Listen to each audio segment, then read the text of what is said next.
ये कोई नई दवा है कि मैंने पहले तो नहीं देखी? जी हाँ, ये निजात साहब ने दी है।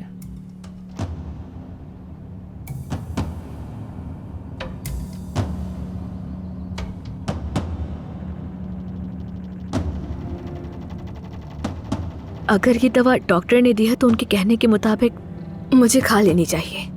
मेरी जान, कितनी सीधी है मेरी बच्ची। शुक्रिया आपका।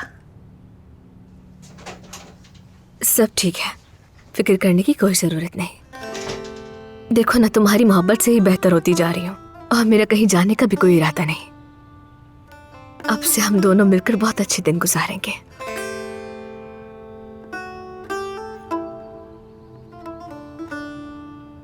चलो। अरे क्या कर रही हो ज़मरुद?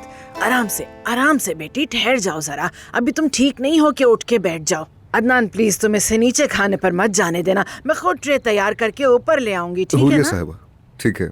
अगर ये नीचे आना चाहती है तो इसे आने दें। अम्मी बस करे, 3 महीनों से सो रही हूँ मैं। मैंने तो बस इसलिए कहा था कि नीचे बहुत भीड़ लगी रहती है, मेरी बच्ची थक न जाए कहीं। ठीक है, जरूरी हुआ तो मैं सबको खामोश करवा दूंगा। मैं वहाँ ईशा से भी मिल सकूंगी, मुझे बहुत अच्छी लगती है वो।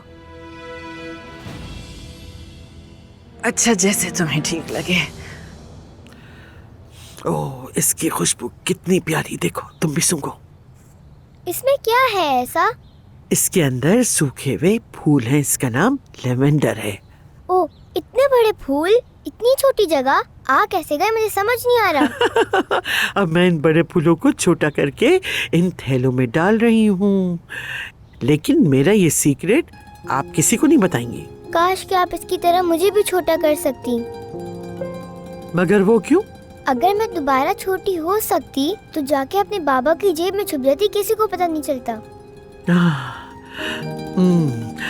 मैं तुम्हें छोटा तो नहीं कर सकती, मगर एक और चीज ढूंढ ली है। ये देखो, मैं तुम्हें सिखाती हूँ कि कैसे फूल इन थैलों में डालते हैं। फिर ये सीक्रेट सिर्फ तुम्हें पता होगा, ठीक है? आओ चलो, देखो इसे तोड़कर इस तरह से। बाबा,